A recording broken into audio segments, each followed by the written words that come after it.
Good morning, frequent flyers. This is Wandering Scholar speaking to you from London Heathrow.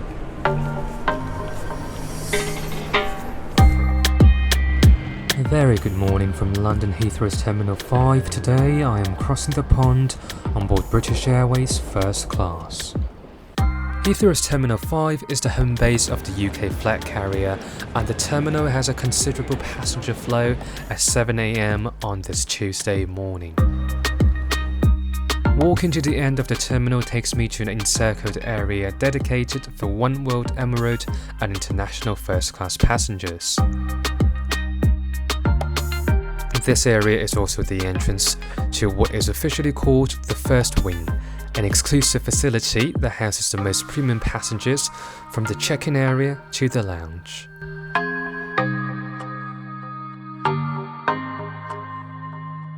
Given the First Wing's access to Emirate members and the convoluted travel policy during COVID, there was a brief wait before I was able to obtain my boarding pass to New York.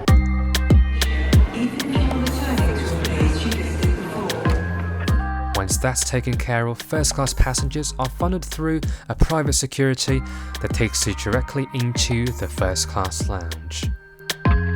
British Airways operates a total of 4 lounges at Terminal 5. This includes 3 business class galleries lounge, 1 first class lounge and the Concord Room.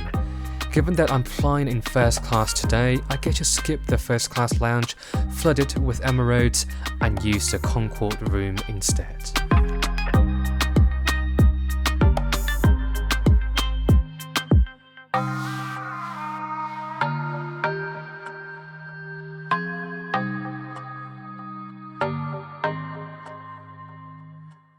This must be the most exclusive space in one of the world's best airports. The Concord Room, named after the eponymous supersonic jet, is British Airways' most exclusive lounge facility. It is only offered at JFK and Heathrow, serving the airline's most premium passengers on the world's most lucrative airline route. Having arrived at the airport 7 AM on a chilly morning, I decided to settle for some hot breakfast at the Concord dining room. After being seated by a server, I was asked for an aperitif and shortly after presented with an a la carte menu containing most standard breakfast items you can find, but you can always ask for alternatives if you find nothing on the menu to be appealing. Obviously, you can't miss a glass of Laurent Perrier Grand Sequel when flying British Airways first class, and that's exactly how I started the day. I ordered an English breakfast hoping to have some English-style scrambled eggs, but was a little disappointed when I found the American version instead.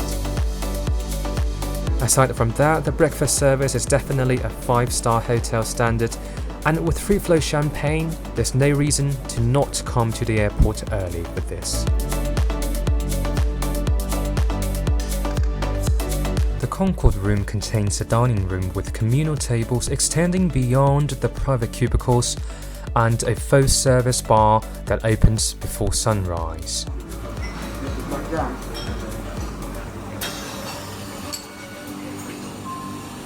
The lounge underwent soft renovations in recent years, but largely remained its layout through the last decade or so. But I have to say, it still looks well appointed for 2021. One of the highlights that was introduced in the past few years is the exhibition of Concord artifacts at the lounge. This includes items ranging from logbooks to silverware that was once used on board the Concord. Now, I'm never a big duty-free person at an airport, but I would buy this shelf at the blink of an eye if these were for sale. Moving on to the other end of the lounge is a floor-to-ceiling window facing the Concord Terrace. Now, one observation I had at the Concord Room is how it mix-matches the furnitures. You will probably see dozens of different color tones of sofas alone in this lounge, but somehow they all coexist harmoniously. A recent post-Covid addition to the Concord Terrace is the Concord Nose Cone, which has moved from BA's headquarters to the lounge in the summer of 2021. The Concord Terrace is probably the most photogenic place in the lounge, with perfect lighting from the morning sun. And sitting above one of the busiest terminals in the world, sunbathing surely makes being a first-class passenger even more a stratified experience. Now, everything was top-notch until the boarding time, when British Airways decides to create a bourgeois experience for their first-class passengers. I was travelling with a gold guest list friend, and we still had to walk through the main terminal level and embark on a train ride to the extension terminal. In my opinion, continuity is very important in terms of first-class service flow. Walking a mile to board the plane may seem like a first-world problem, but this is what separates the world's best from the rest when it comes to hospitality. The satellite terminal is very quiet given the limited international flight even to this date. Unsurprisingly, there was still a queue for boarding even though it was final call due to the document check. And thank you, and all done, and you make your way, enjoy your flight. After all that labour, I thought I'd be greeted at the door in no time, but I only found out I was wrong when I saw an A350-1000 outside of the terminal window. This means that we are departing from a remote bay today, which involves another flight of stairs and most inconveniently a shared bus ride. Fortunately, the nice weather and the walk beneath an A350 made up the annoyance a slight bit. Now, although I've got so much to complain about this poor boarding arrangement for first-class passengers, when I saw a gentleman with a black luggage tag containing an emerald icon and nothing else, all my complaints are gone with the wind.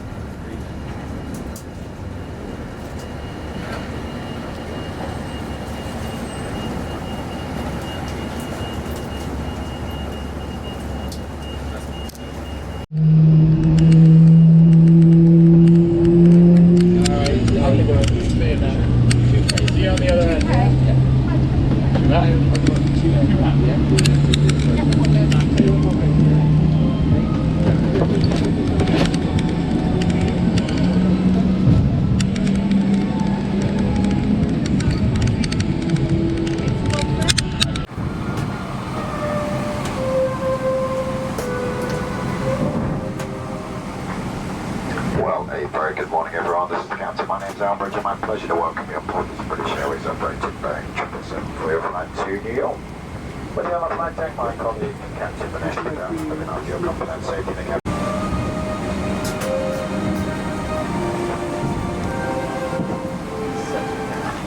Welcome on board, everyone. Here at British Airways, your well-being is at the heart of everything that we do.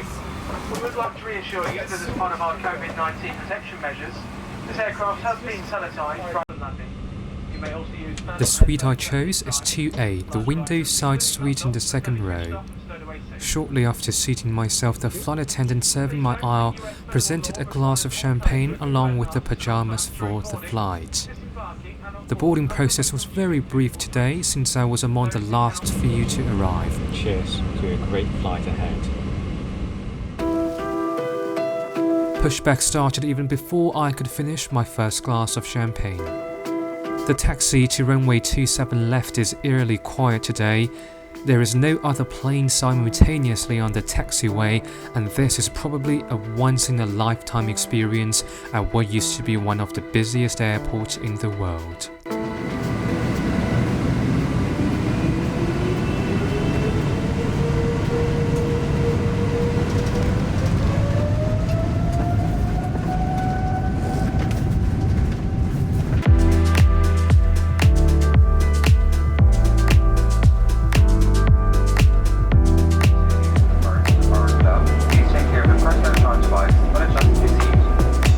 The 7.5-hour flight across the Atlantic today is entirely during daylight.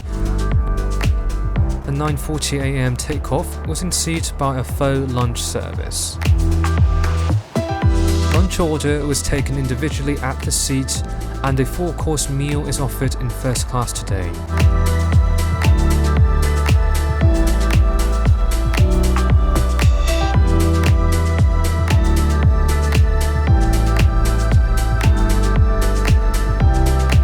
Now, let's get ready for the orchestra to begin.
Now I have to say I was blown away by this lunch service.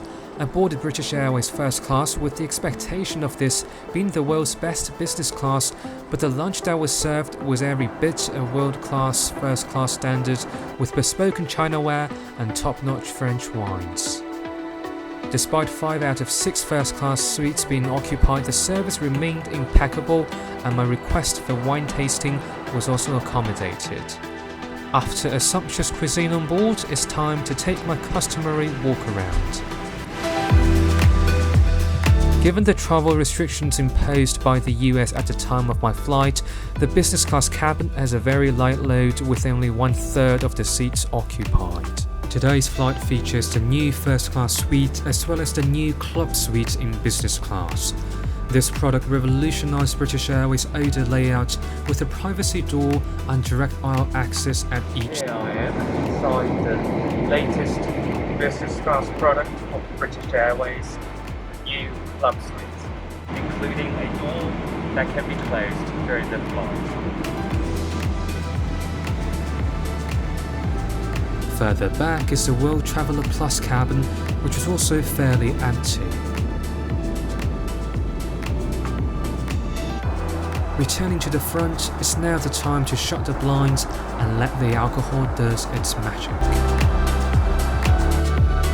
The 400 thread count bedding in first class makes the bed today one of the comfiest in my recent memory. Together with a full-size pillow and a closing door, there is no way for me to wake up before landing without a wake-up call.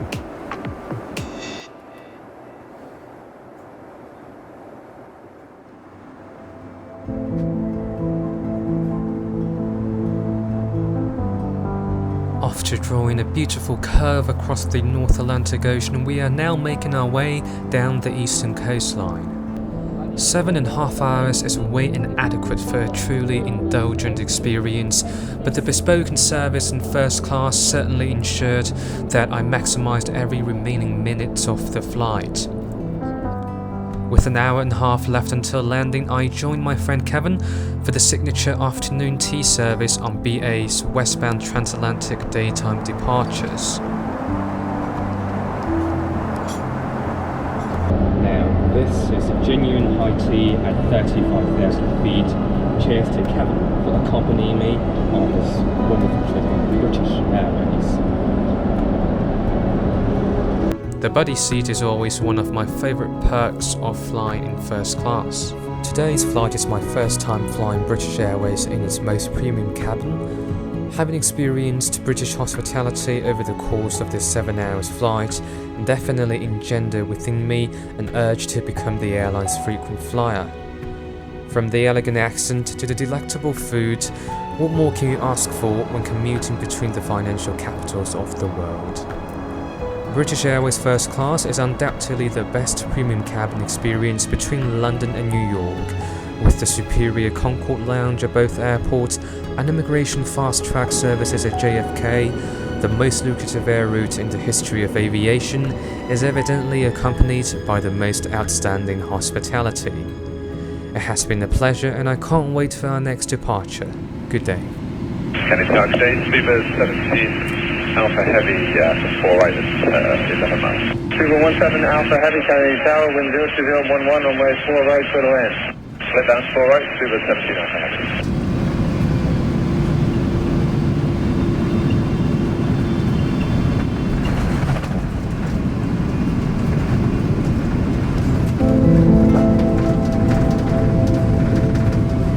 Thanks for watching this one smaller video.